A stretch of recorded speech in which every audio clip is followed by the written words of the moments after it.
back. And on debut, Ridewood with a dream first goal for Essendon. Ridewood intercepts, has a think about a second goal. Bounce is unbelievable. Goal just a few minutes ago, runs around. Does she have the distance and the accuracy?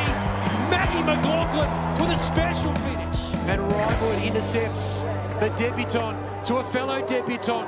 Bellany, eyes wide up. She has her first goal.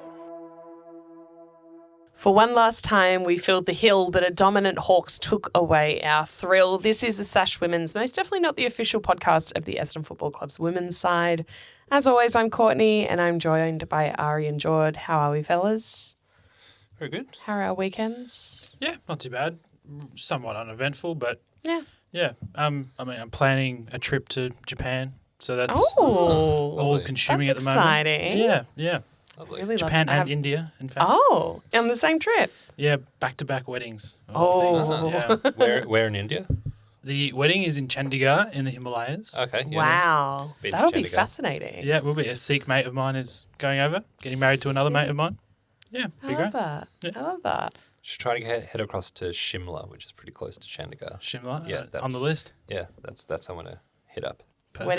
When are you going? Cup day, I think. Oh, so soon. Wait, what? Like Yeah. 2 weeks? Oh, like 8 days. Oh my God. Yeah. So by planning a trip, you mean like Getting ready. Getting the Oh, final. packing my bags? Packing my bags and getting ready to Yeah. go. I guess I we mean- won't have an episode next week. Oh, we can record on Monday. I'll be all right. I would say my girlfriend is very organised, but Yeah. I'm trailing far behind. Yeah. It's fun to suitcase. Oh, We'll you'll get be there. fine. Yeah. You'll Yeah. be okay. Wow. That'll be great. I was expecting you to say like, oh, like next May. No, like next week. Yeah, that's kind of the time frame I think ahead in is weeks, not months and years. Yeah. Wow. That'll be sick. Yeah. Oh my God, Yeah. Jord. How are you, Ari? Did you, Nothing exciting as that, Any I can international tell you. trips on the horizon? Not for me, unfortunately. Very jealous of the India trip. Yeah. Well, I'm actually surprised I got invited because he moved to Melbourne in 2014 Yeah. and I took him to his first ever game of footy, Essendon Hawks, the return of the band. Okay. Nice. Win one of the great Okay. games, the best game I'd ever Hell been to. yeah. And he walked away saying, look, I'm an Essendon fan now. I'll come to games whenever you like. And he signed up for a membership and he still talks to me to I was this going to day. say I haven't spoken to you since. Oh, so that's why you were surprised. yeah. Yeah. Invited to the With wedding. The hex you put on him. Yeah. Yeah. Like, He tells me all the time, that night, Jordy, you said we'll win a premiership within 3 years. You put the moss on him, that's a Jordy. great call. Yeah. Oh, well, that'll be really fun. It will. Yeah. I can't wait for you to come back and tell us all the stories. Yeah. So how long are you gone for? About a month. Shit. Jesus. Well, Yeah. bye. No, that'll be great. Yeah, I went to Friday's live on Saturday, which was Nice. felt weird. Saw Pitbull, fantastic. But Little John came out in a Don's Guernsey, and the entire stadium booed him. And I was They're all like, "That's Essendon my fans guy. too." That's my guy right there." That's so random. What was But the yeah, story? I don't know. No, I think he was just like, I'm in Melbourne. I'm going to wear like a Melbourne football code. Did they give him a handful of cash or something? I was like, who fucking talked you into doing this? Who told you that this was a good idea? So random. It was so funny. And he was just like, I don't think he clearly had no clue what he had walked himself into. But yeah, came out with, I think it was with Pitbull and like did like a song together, but he was in like an Essendon Guernsey and I was like, what the Huge. fuck? So random. And he was like pulling at it and being like, yeah, I'm wearing your colours. And everyone was like, boo. 55,000 people booing you for wearing the wrong kit. Yeah. For wearing, the kit of a club that is severely middling. It's a bold choice for him. Obviously, he hasn't gotten any PR people in his ear saying maybe pick someone less shit. Either and that more or like popular. no other clubs thought to give him kit. Yeah. And yeah. so Essendon were just like, there you go. There must be a connection. There must be like he's got I need to know. like it could be like there's quite a few basketball players that are Essendon fans. True. That's true. It could be one of those. Maybe.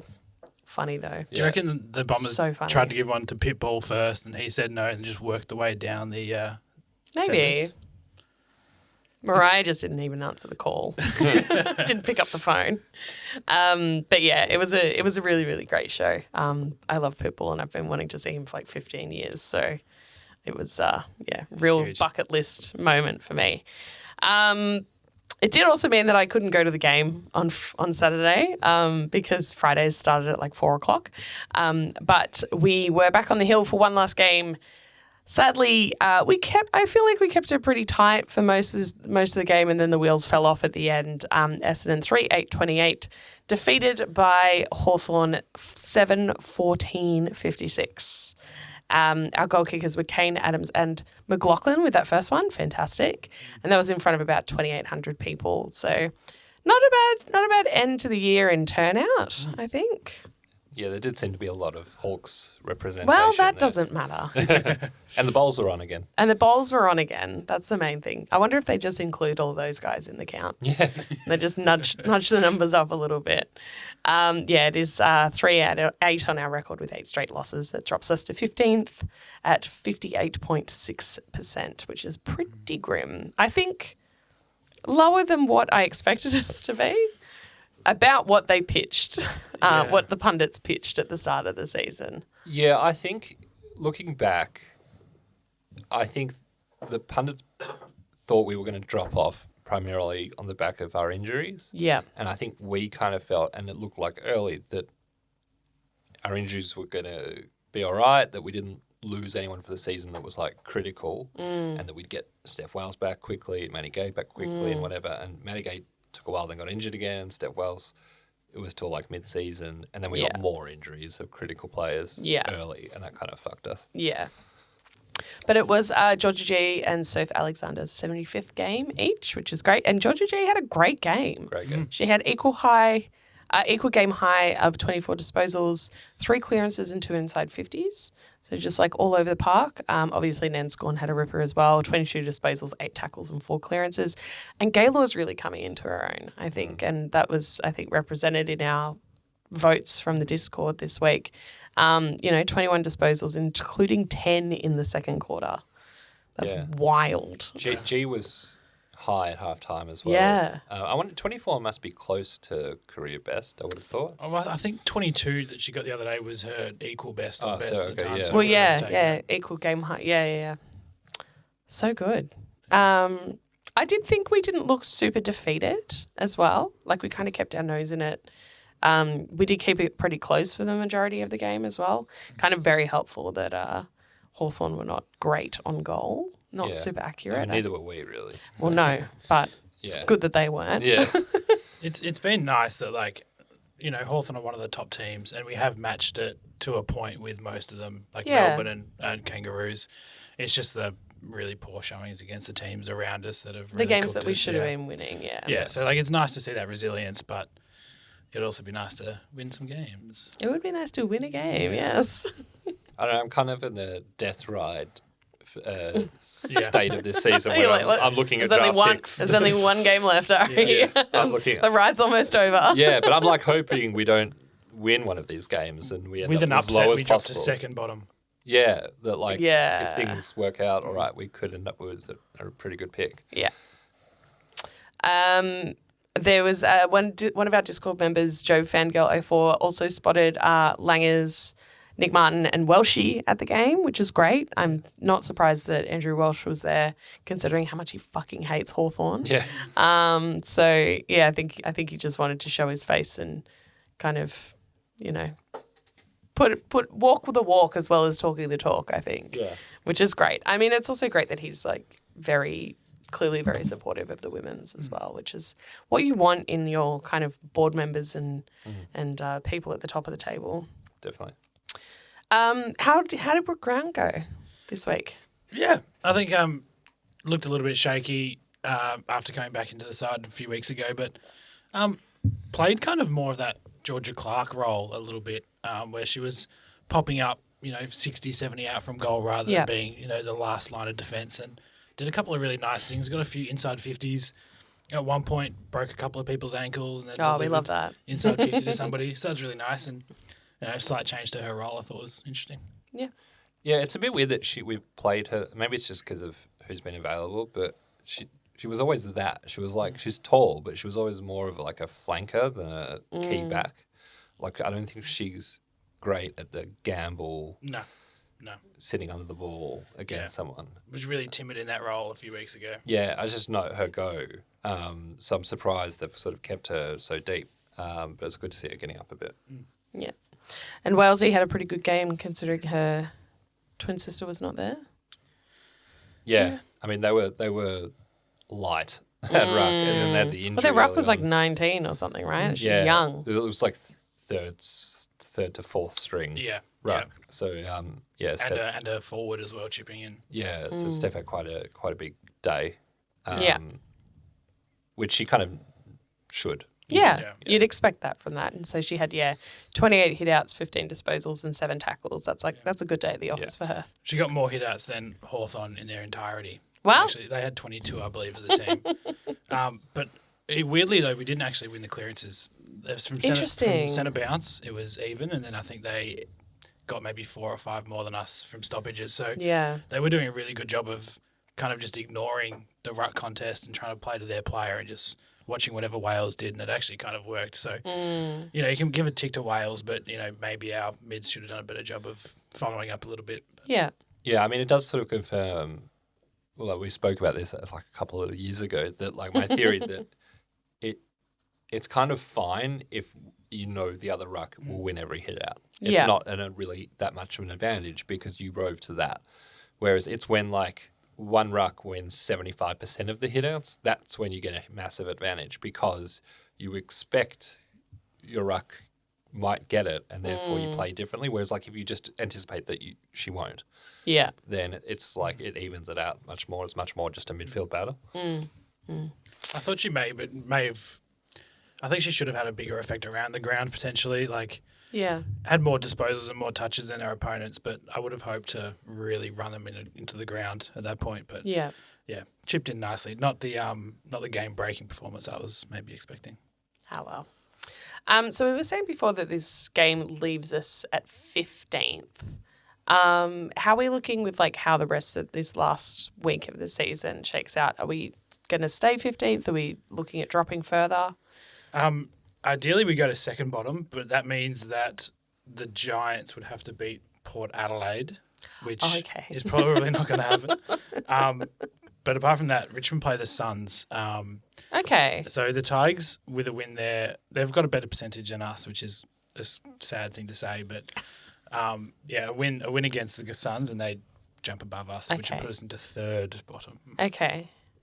And what kind of draft picks would you reckon that would give us then? Well, it's a bit fucked.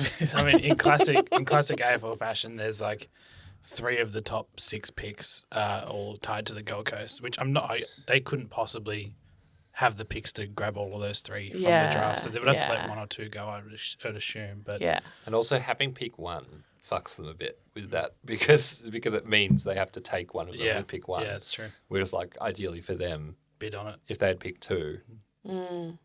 That pick 1 is a bid, and then they, so it's annoying for them. But I mean, we'll get the second best non-committed to the Suns. Okay. Yeah. Okay. Let's have a look at our bads because there are a few. I think the biggest one from this week is like, does Bonnie have the yips in front of goal? Big time. Like 2 goals in round 1, 2 goals in round 2.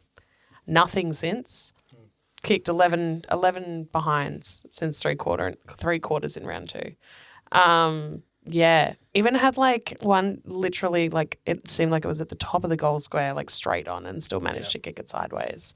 So I'm thinking, with that big injury last year, I don't know what's gotten into her head. She's spraying them all over the place as well. It's not like she's like just missing. No. It's like she's really it's like she's got her them. boots on backwards. Yeah. Leant back on a few and just, if you lean back too far, it opens your hips up too much. Yeah. Absolutely. Yeah, she kicked 0-11 in a row, 4-13 all up, which is not great.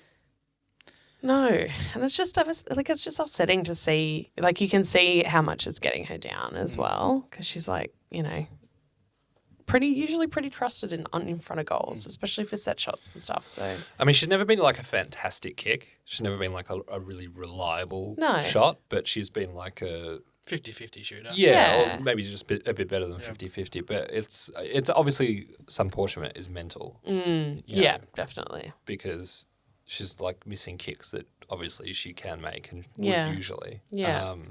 But yeah, if I was her, I'd be putting all my time in the off season into goal kick because all the other parts of her game were like quite Fine, working perfect. quite Yeah. well. She looks strong. She's aggressive. She's marking well, Yeah. tackling well, Yeah. leading up well. Everything else is kind of all right. And if she'd kick straight, it would be close to what she got in her All Australian season, Yeah. goals return wise. So Yeah. it's just she just can't kick. Yeah.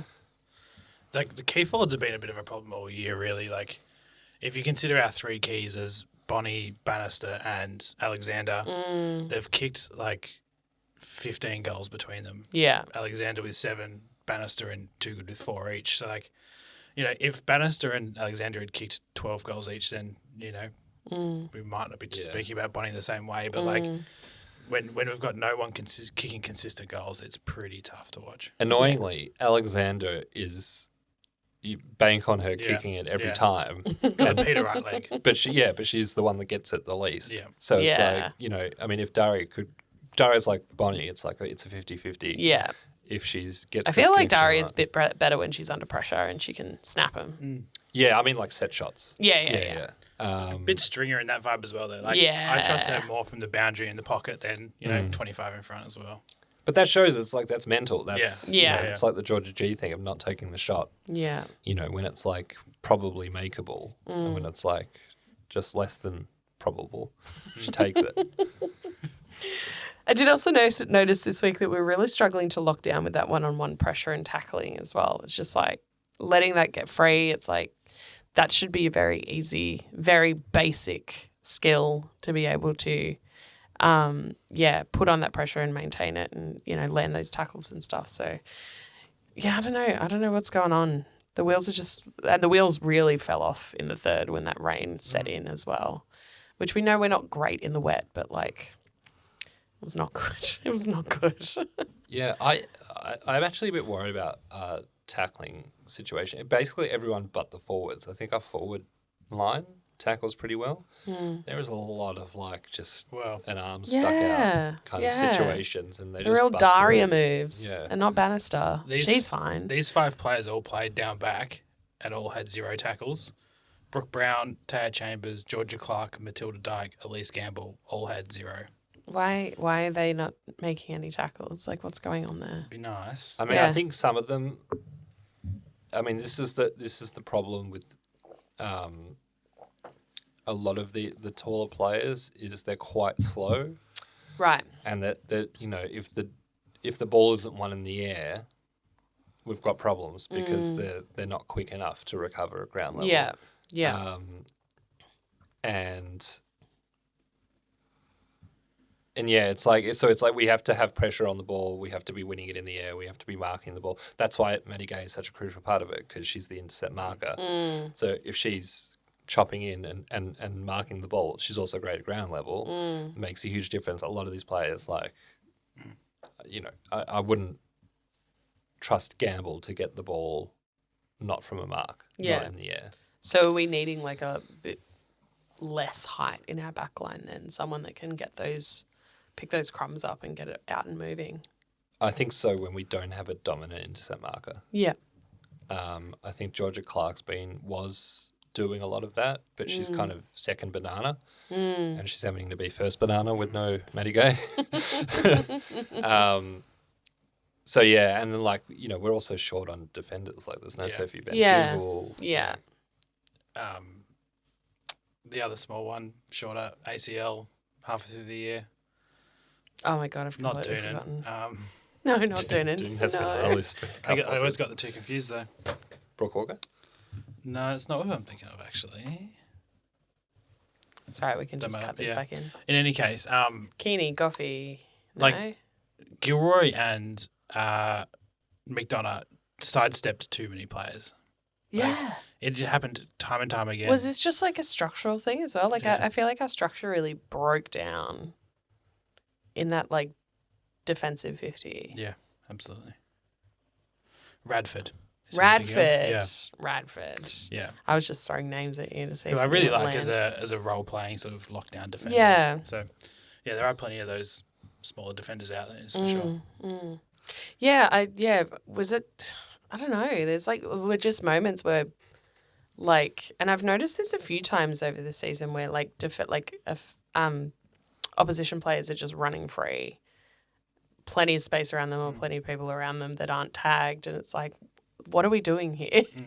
Is this like the magnets are fucked up, or like, they've done a structure that's just not working, but they're not adjusting to the play, or like, yeah, it's just really frustrating. Simultaneously having no one to look forward to kick towards, but also seemingly no one behind the ball when they get it, and just running away from it. So, like, where are they? Yeah. Yeah, I mean, I spent a bit of the game trying to figure out what was happening on these transitions. Yeah. Because I felt like the Hawks would switch it to the open side on the back flank and there'd be 2-on-1. And It's happened multiple times. And it's hard watching it on TV to really get a sense of what's going on there. Is this someone that isn't where they need to be? Yeah, okay. And then everything breaks down as a result. Do you remember we had this issue in the men's side for ages? I don't think about the men's that often. But yes. I'm thinking like Rutten Worsfold years with like team defence. Yeah, those have really been pushed to the back of my mind. But it wasn't so much like that there wasn't a structure or a plan. It's that someone wouldn't do their job. Right.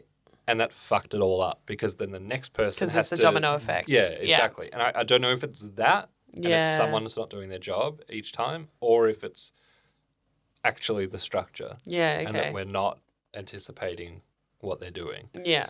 But like you'd feel like even if they didn't anticipate before the game, they keep doing it. Surely you adjust. You adjust. Yeah, absolutely. So I lean more to probably that it's someone's just not disappeared out of their Yeah. role, yeah.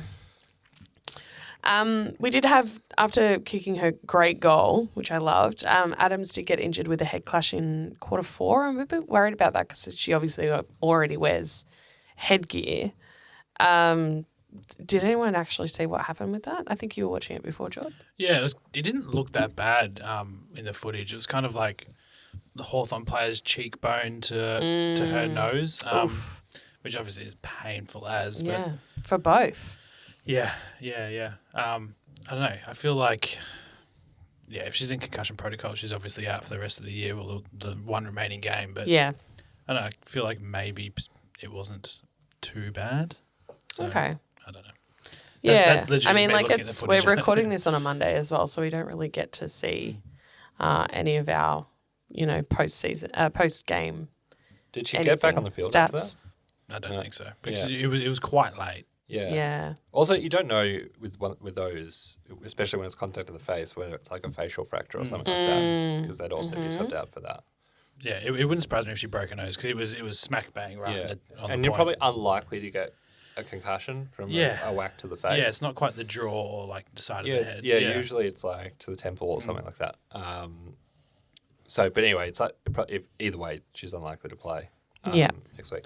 I do think just on Adams, I'm curious about her and what the coaches see for her long term, because we talk about it all season. I'd like to see her be one of these small defenders. I think she's a really good tackler, one of the better tacklers in the team. I think she's good enough with skills and all that to play, to be moving the ball out of defence. They've improved a lot in the last 2 months, I think. Yeah, I like I like her game. I like the growth that she's sort of showing, but I just feel like with all these players, with anyone that's kind of like smaller and skillful and good, they all end up in the midfield. It's like we can't have them all. Yeah, we're already short.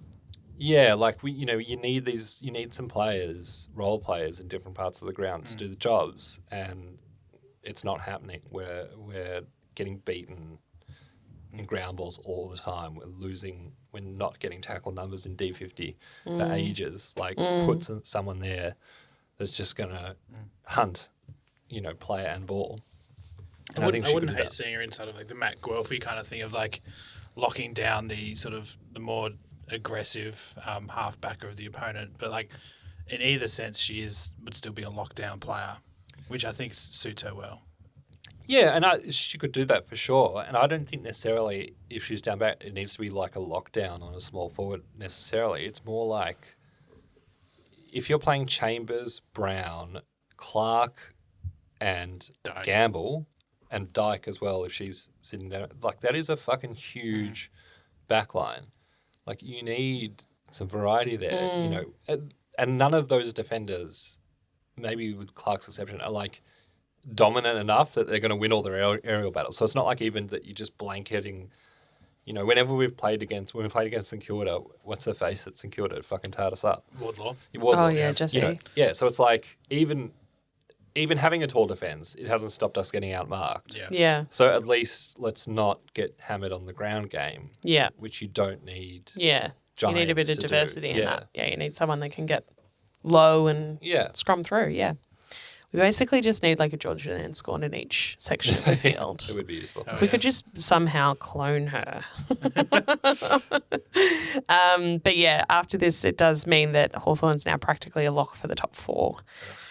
They're going to get fucking creamed in the finals. Though. Yeah, well, they're Straight playing sets. North Melbourne Friday night. Oh, yeah, they so- play North Melbourne, this week. So Yeah, but like I wouldn't tip Godspeed them and good against luck. Brisbane, Melbourne, or North.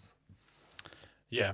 Yeah. Maybe on Melbourne on a bad day potentially, but yeah, I mean North Melbourne, no one can get close, so it doesn't. Yeah, And there was an interesting inclusion in the Hawthorn side this week, Ari. Yeah, this is a bit gripe corner areas. Oh, here we go. But yeah, I don't understand how Nat Exxon was allowed to play by the AFL, Right. how they tick this off. So Nat Exxon, formerly of Saints, GWS and Brisbane, I think.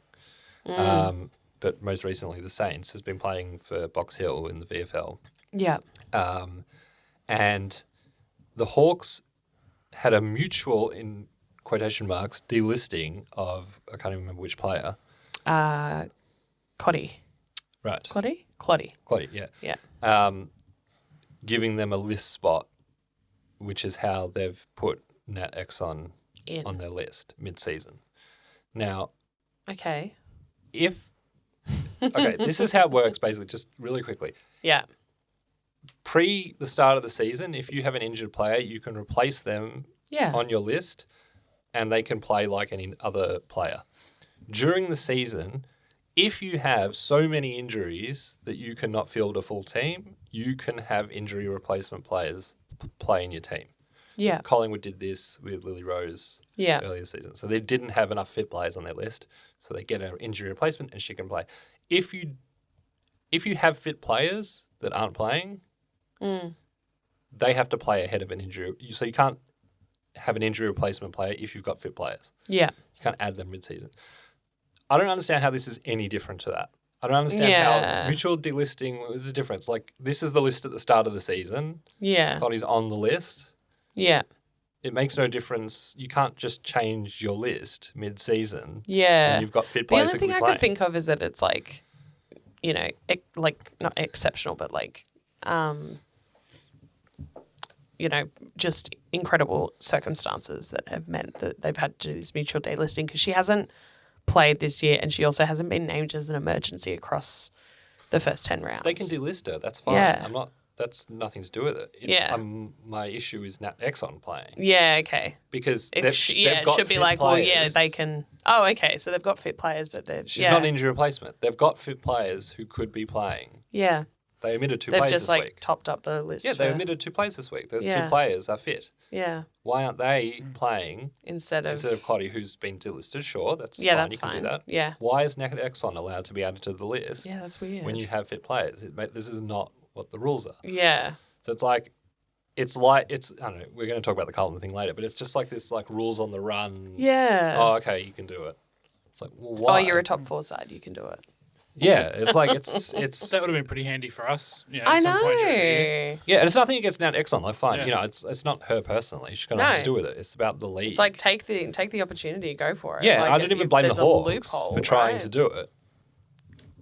like, good on them. Yeah. It's the league of allowing it. It's a double standard. Yeah, because like how many times this like we've had so many injuries that we've got, you know, Sheridan and whatever and Van Dijk who weren't playing and but they were, you know, not playing for a reason.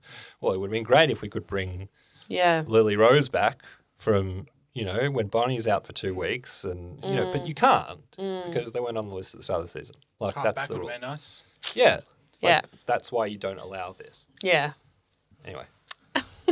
Anyway. Not happy, Jan. Not happy. Well, let's take a break to clear the air and open the door for a bit. It's gotten very warm in this room. And we'll be back to chat the Discord People's Champion.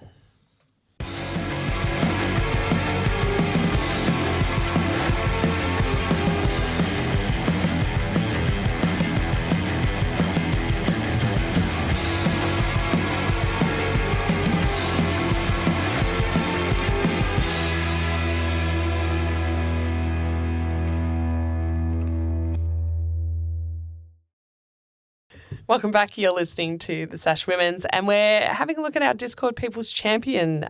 This week we had 3 votes for Georgia G, 2 votes for Amy Gaylor, and 1 vote for Nan Scorn, which checks up our leaderboard. Got a little bit Kath and Kim there.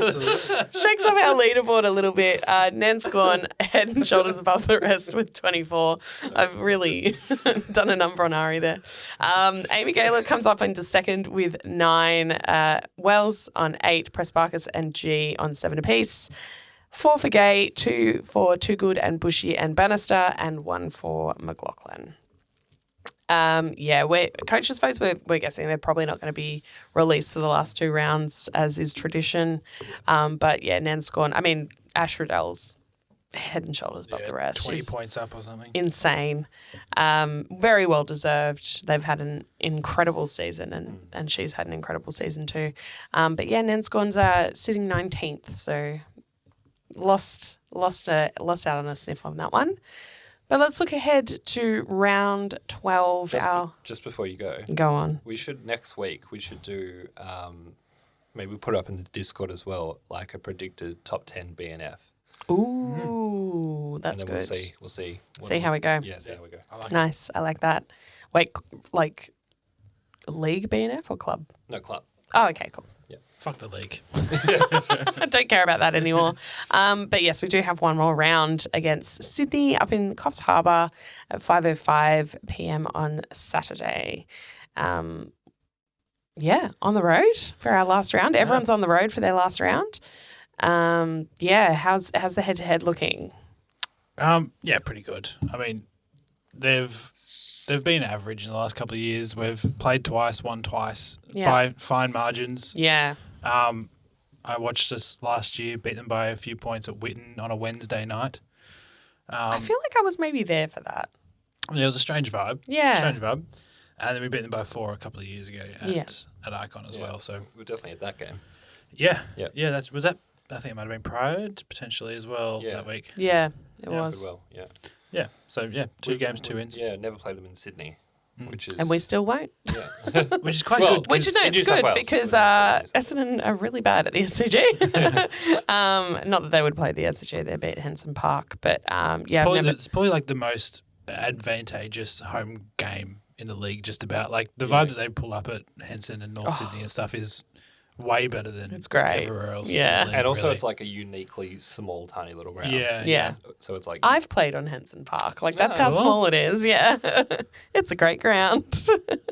But yeah, they're sitting 9th on 24 points, equal with 7th, 8th, and 9th. So I guess a win against us will lock them up into the top 8 for the finals. Mm-hmm. But a loss will see them miss. Yeah, like. Disregarding some like numerical, one in a million, it'll be a win, they're in, loss, they're out. I think they can finish 5th with a win and some good results, so they've got plenty to play for. And we could really fuck up the rest of their season. Yeah, we absolutely we could be real little shits with this one. We've got nothing to lose. But if we beat them, it meant that it Carlton would mean that our go in. So, well, do you want to lose and kick Carlton out? Maybe, I'm not sure. And I think as well, if we win this, then it would affect our draft picks as well. Yeah, it means that we couldn't finish third bottom. We could only finish fourth bottom. Okay. Hang on. Yes. Why? Sorry, I haven't ladder predicted this. I'm just looking at the ladder. Why would they be winning in? If Adelaide wins and West Coast win I'll have to get my predictor up now. and St Kilda win, who's St Kilda playing? Oh, yes. St Kilda playing Bulldogs, they'll win that. There was someone who looked like they could drop out pretty comfortably. It's only because West Coast are playing Carlton, but if West Coast win, they've both got better percentage than Sydney. So if West Coast win, if West Coast beat Carlton, they'll be on 28 points with a percentage of like close to 120. Sydney, if Sydney just beat us, Yeah. like they'll have to smash us to guarantee it. I Uh, think. Ross are out for that's sure. likely, but No, but like not like third, Like not like convincingly, Hawthorn, yeah, not like yeah, 50 yeah. to 20, like 90 to 10, something Yeah, like that, okay. to add like 30 percentage points. Yeah. I've got it down as if Carlton beat West Coast, Sydney should finish in. If West Coast beats Carlton, Sydney are likely If Carlton out. wins, they're in, and they Yeah. beat us, they're in. I've, but if West Coast I've chalked that in already, to be honest. not sure about that. Because I think Sydney played West Coast last week, or a couple of days ago. Yeah. And West Coast looked shithouse, so I feel like they've just kind of packed it in. Yeah, but I mean, they haven't packed it in. They're in the finals. They're in seventh. They haven't packed anything Yeah. in. No, but like with all these teams, like we spoke about all the season, it's kind of like always like this in AFLW. It's like apart from the really good teams and really shit teams, the other ones like can they all beat each other on their day or Yeah. not? And sometimes they look great and they're smashing the Bulldogs by 70, and then the next week the Bulldogs are smashing someone that just won last week by 40. You know, it's like Yeah. it's random. Sure, like it's completely possible that Sydney could win and be in, but they're not 100. I'm giving them a strong benefit of the doubt here. It's like if the benefit of the doubt is like that fifth beats seventh. It's like Yeah. it's not crazy. It's I'm- not like West Coast- seventh beating fifth isn't like beyond the realms. It's West not like Coast have lost 3 of their last 4, and Carlton have won their last 2 against better teams. Sydney lost like 4 in a row, 5 in a row. You're tipping them to be in. Well, they're also getting back some outrageous players this week too. Oh, they'll be playing Chloe Molloy for sure. Yeah. Oh, they'll win. They'll beat us. Yeah. That's not what I'm saying. I'm just not. Yeah, this isn't He's like not convinced. No, but like like someone who was it? Someone's playing like GW. Richmond's playing GWS. We're talking about it for the draft picks, right? That's the it. Suns, but yeah. The Suns, sorry, yeah. That's a Richmond are going to beat the Suns. Yeah. Sure. Like, if the other thing happened, I would be gobsmacked. Yeah. I would not be gobsmacked if West Coast beat Carlton. I'd be like, okay. Okay. Okay. I would be like, what the fuck? 7th beat 5th? That's fucking crazy. You saw that coming. Well, they did have a strong start to the season, but that's slowed, the Swannies. They looked really, really great, at the start of the season, beating the Suns by 103, 50 against Geelong, 62 against Freo. And then they kind of just lost their stamina, I think. Yeah, I mean, they came out of the gates hard. Like, there were some of the big, I think 103 was the biggest score at the time. Yeah. Ever. Yeah.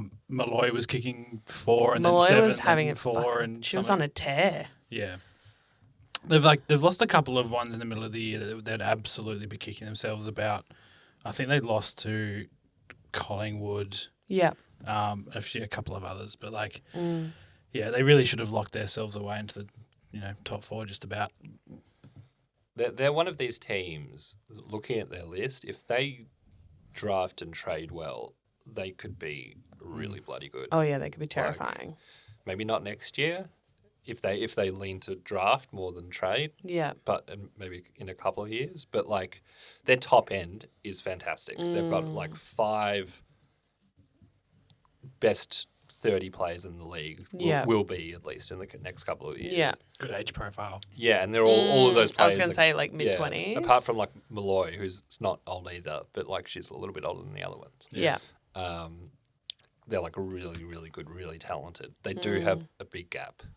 So they like us between- in that way. Yeah, they probably have more top end than we do, I think. Yeah. And a better mix as well, because our top end are pushing 30. Yeah. or over in Nanscorn's case, whereas like their top end are in a really good Sweet spot, Yeah, yeah, so sure. that they could be really good, but they've got to recruit well. Yeah. They lost to Collingwood and GWS back to back. Oof, that hurts. Yeah. GWS loss is shit, but like Collingwood is this perfect example of that. What I was just saying before, like Collingwood chaos can have round, a yeah. fantastic, It's a real roll of amazing the win. dice kind Yeah. of. Yeah. or like look awful and get smashed by like someone not that great. you Yeah. know. And we talked about Chloe Molloy being a test last week for back soreness and, probably will come in this week. Sophia Hurley also coming back in from a quad injury. That kind of stacks out their midfield pretty well. Is there anyone else that we should be keeping an eye on? We spoke about a heap in pre-season. Zippy Fish, the greatest name and the greatest, Yeah. debutant this year. I do know that a friend of the pod, Marnie Vinyl, has a Zippy Fish t-shirt. huge. It's such a good name. That's a great name. And she also grew up like in the middle of WA somewhere.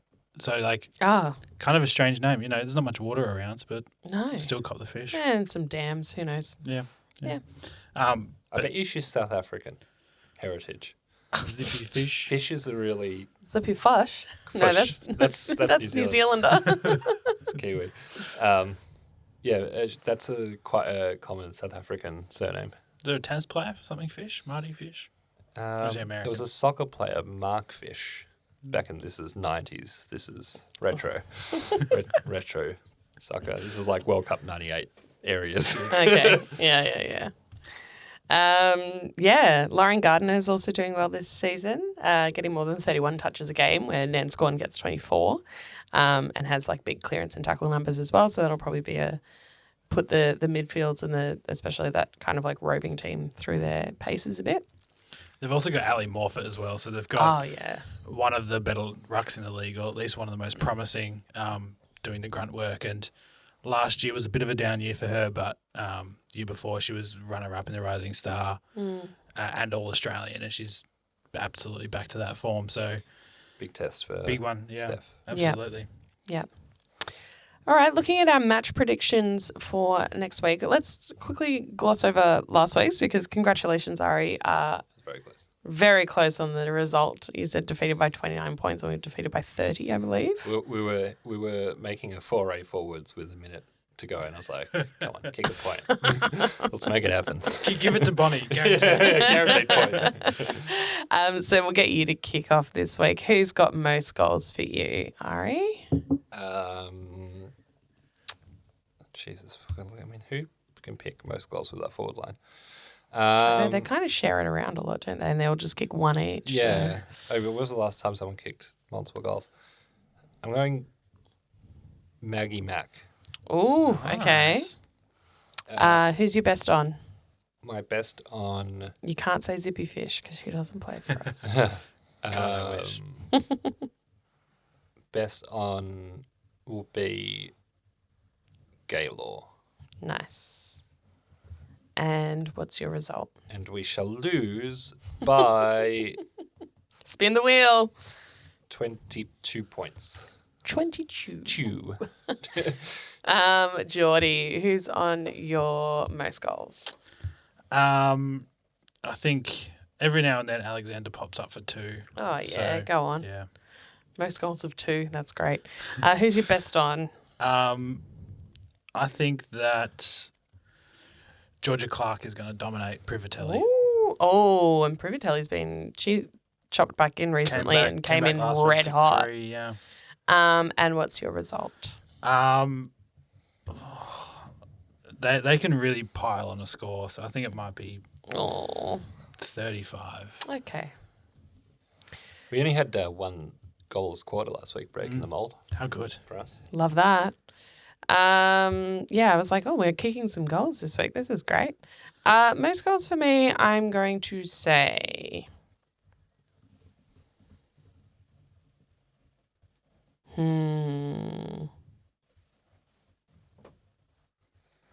I'm going to say, and this is a rogue choice because she's not been really playing in the forwards in the last couple of weeks, but I'm going to put Ridewood in there. Huge. I'm going to say that she's going to come back in and just fucking kick a couple. Oh, yeah. My best on, I'm going to match you, Ari, and say Gaylord. I feel like she's just been improving week on week. And defeated by 18. I think we're going to try and keep it tight.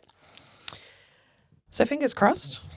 Good luck to everyone. And let's have a look around the grounds. First of all, I want to, before we do any kind of like AFLW stuff, we've got a bit of that in there.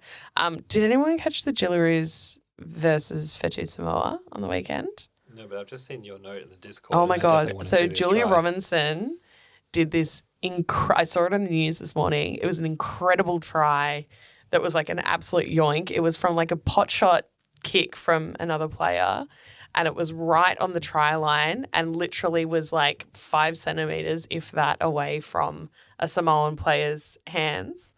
Julia Robinson has launched herself, I want to say like 2 metres, like full extension stretch to not only snatch the mark or the grab, but then immediately make a try. So like a Xavier Coates. It was incredible. It's like possibly one of the greatest tries I think I've ever seen in my life. Oh my gosh. And I grew up in New South Wales. Yeah, I've just seen a replay. It's so good. That's outrageous. Yeah, The Samoan chick just like kind of just stands there like, what? It's fuck just happened. It's like Cam Green in Gully, just like sticks out. Wow. It's so great. If you haven't seen it, please go and watch it. It's just like I could watch that on repeat. It was such a great try, such a great grab, and such a great try. Code switch? No.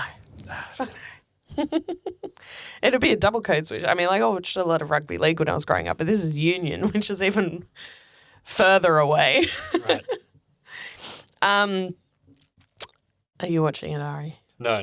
Oh, okay. You were just very intently No, I'm looking going to at watch your the screen. Yes. So. Okay. We were talking about things that the AFL have ticked off, and this is one that you're already shaking your head at, Ari. So there was a really interesting moment on the weekend. Obviously, the big storm rolled through Melbourne on Sunday afternoon, and it delayed the Carlton and GWS game, which was at Icon Park. And so when that happens, because there's obviously lightning and stuff, the teams go back into their change rooms, whatever, try and keep warm, all that kind of stuff to see whether the game's going to resume or be called off.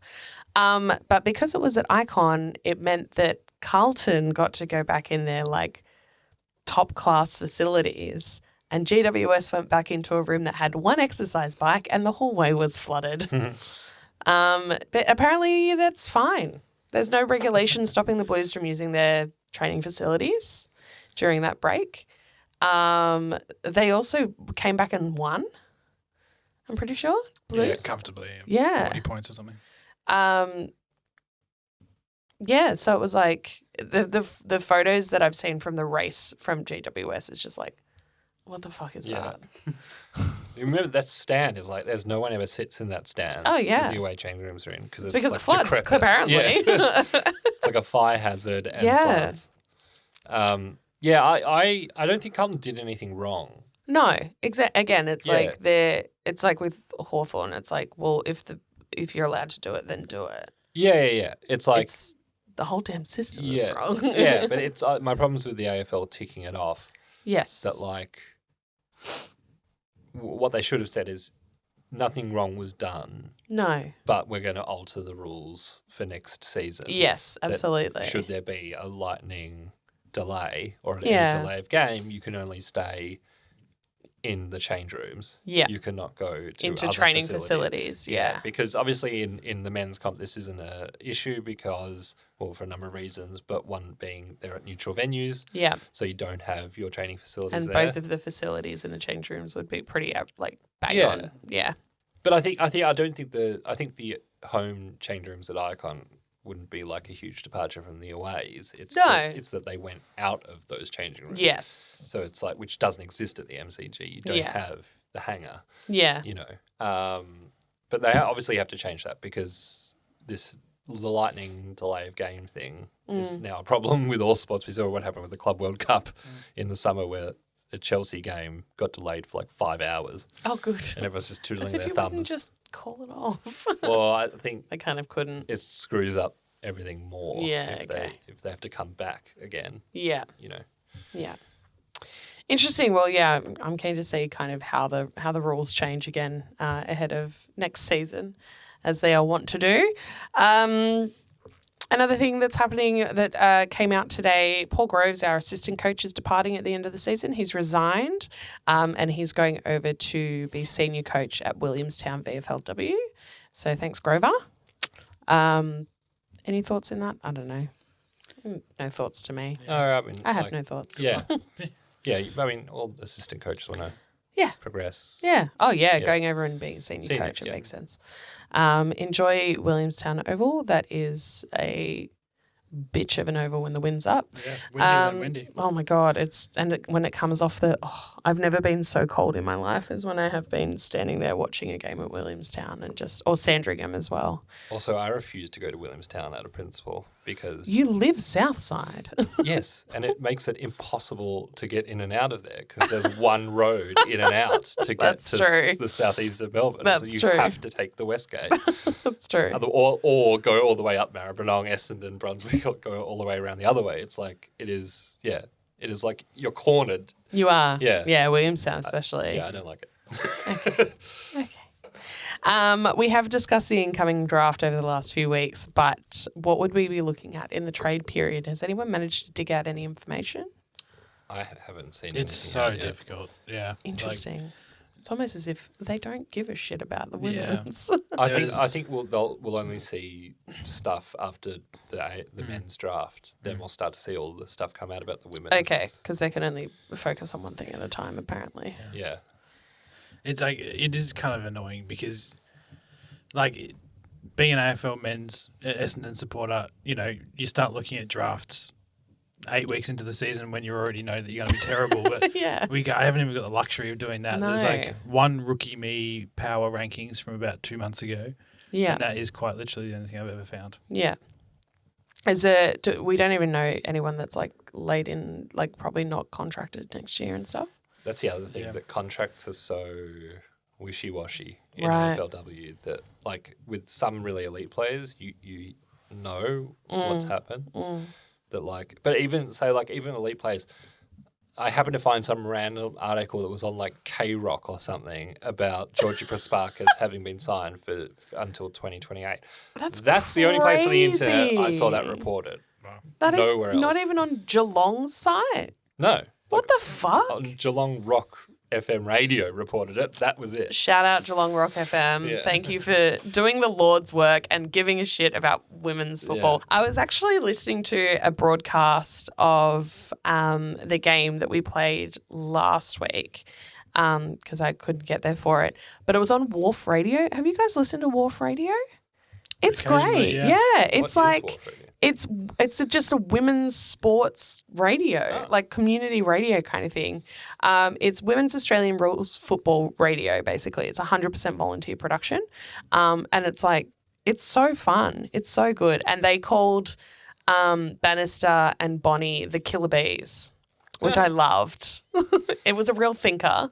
Killer Bees. But yeah, I feel like if there's going to be anywhere that's probably going to be picking up stuff that isn't being reported by anyone else, it'll probably be. I'm going to keep an eye on these guys because I feel like they'll be digging up things and hopefully getting some stories together that, you know, we don't really get to see anywhere else. Like Georgie Prasparkas signing on for a bunch of years. Yeah, there should. That's a dagger to the heart. That's really saddened me. Yeah, she's still tradable potentially. She's just harder. But but I did see a couple of weeks ago that I think there is stuff in the works to do with the AFL making more of women's trade deadline day. That they're going to have all the clubs at Marvel. Like I was going to say Frankston Oval. like they do for the men's. Okay, cool. To do a whole deadline day. So that's thing. fun. Yeah. Yeah, make it more of a spectacle. Just more info. Like Absolutely. people need to cover it more. we've been speaking for half a year now about like that we're waiting for the end of the year to see what this club is going to do in terms of trading and drafting. And I don't know, you know, the first thing we heard last week was Anya McDonough that like she's out of contract and people are sniffing, but that's literally it. Like I want to know who's out there. I don't even know our players and when their contracts are expiring. Yeah. Like, Yeah. I might have a chat to Marnie about this and just see what the energy's like out there in the journo, you know, the sports journo world. It's a couple of floors below me at the ABC, so I don't get to liaise with them that much. I feel like it's like build it and they will come. Absolutely. Kind of, you know, it's the same with everything that we've bloody done with like the AFLW. putting out like phantom drafts and all that sort of stuff. People will you get 100% of the clicks as well because there's no one else doing it. So Exactly. put it out there and you're going to get it. SEO it, right? Oof. You will be absolutely flying. Another piece of content that came out... Oh, wow, that was a terrible sentence by me. Very inside baseball.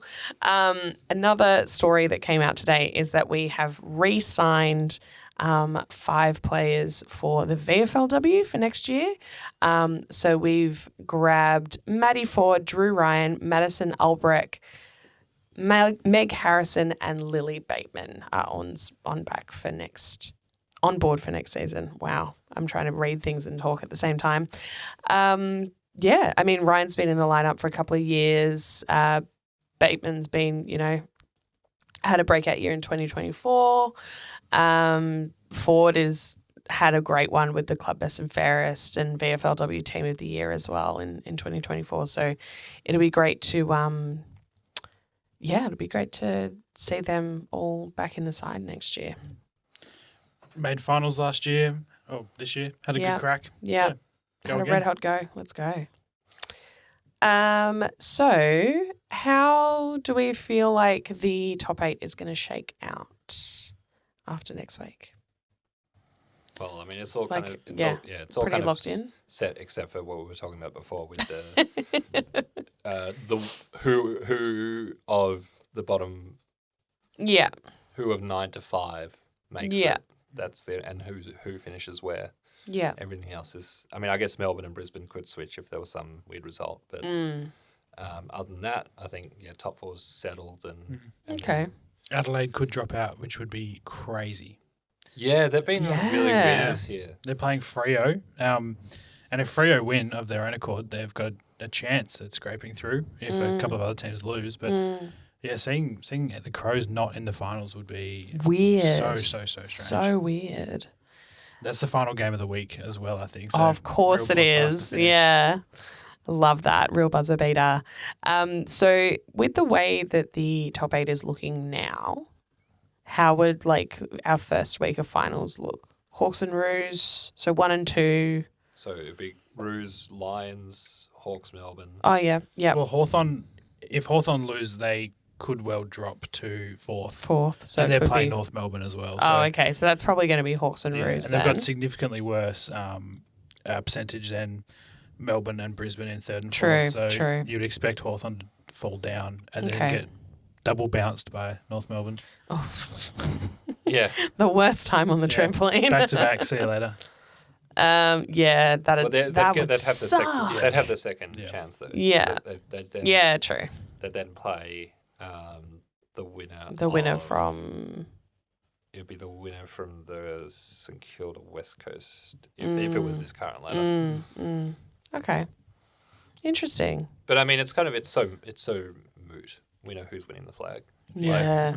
It's the team with a percentage of 317. And then I think equaled the record for longest undefeated streak on the weekend, I think. So, I mean, they're almost certainly going to win another 4 games on top of that. Yeah, I mean, in saying that, if it was a North Melbourne or North Brisbane grand final. Brisbane could. Like, it could happen. You know what I mean? Like, I can't see North losing. I can't see North not making the grand final. I think that's a lock, pretty much. Yeah, but You could see an upset, though. Yeah, I don't think they're unbeatable. No, I think they need the right opponent on the right day. Yeah. And those two are capable of playing good enough footy. Took it to them for a whole quarter. And if we can do that, a team that is 15th, yeah. like, any of those top 8s could. Brisbane are in a really hot form too. Yeah. So, yeah, they're probably my pick as the one that could do it. Ooh, what an upset that would be. Yeah. Oh, my God. Well, they've played each other a couple of times in the last few. haven't Yeah, they? they have. They have. One apiece? One piece, Yeah. one piece, yeah. Yeah. Amazing. Well, only time will tell. Thank you so much for listening this week. As always, you can come and sign up to our Discord and get in on the chat and see me posting photos of Little John, or Little Don as we like to call him. That's a good one for the end of the pod. And you can follow us on socials, and we won't see you at the game because it's in Coffs, unless you're in Coffs. Unlucky if you are. I'm sorry if you are. It probably is going to be hot up there, I'm guessing. But we will see you next week before Jordy fucks off for a month. I could have done it a month earlier, skipped all this bullshit, but yeah. No, you had to last it out. All right. Up the plains.